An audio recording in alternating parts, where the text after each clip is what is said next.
사회 조선 책략. 사회 조선 책략은 청나라 황준원이 개항기 한국이 당면한 국제적 지위를 논하고 그 대외책을 시사한 역사서입니다.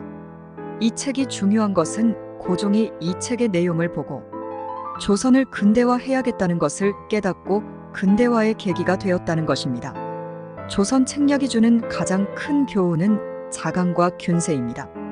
스스로 힘을 길러 나라를 부유하게 하여 지키는 것이 가장 중요하고 균세를 통하여 강대국을 잘 활용해야 하는 등거리 외교를 제시하고 있습니다.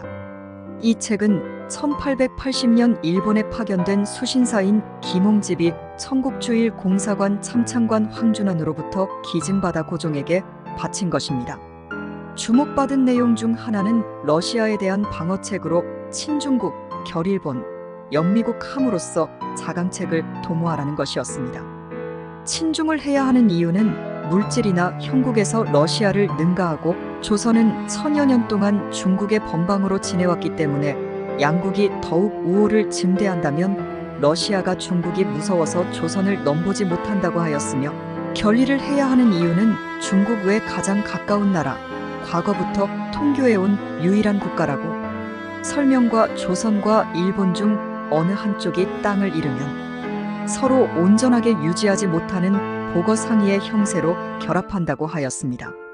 연미를 해야 하는 이유는 멀리 떨어져 있지만 남의 토지나 인민을 탐내지 않고 남의 나라 정사에도 관여하지 않는 민주국가이고, 약소국을 돕고자 하니 미국을 끌어들여 우방으로 해두면 화를 면할 것이라고 했다.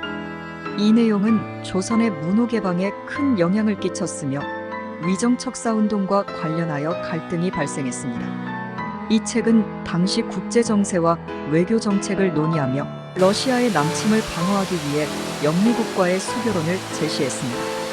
또한 여러 나라와 공평한 조약을 체결하여 문호를 개방하고 산업과 무역을 진흥하는 방법을 상세히 제시했습니다. 이론적으로는 당시의 조선인들보다 한 걸음 앞선 내용이었지만 청국에 대한 간섭 정책과 일본에 대한 침투 전략을 지원하는 경향이 있었습니다. 이 책은 조선의 개화와 근대화에 영향을 미치며 쇄국 보수의 척사론과의 갈등을 겪었습니다.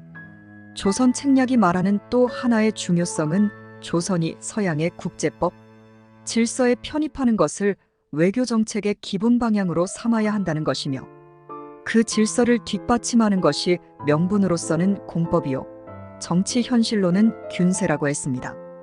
이를 통해 조선 정부는 개화된 의식 속에서 근대화를 추진하고 문호를 개방하는 계기를 마련했습니다. 오늘날에도 자강과 균세 전략으로 미래를 열어가야 합니다.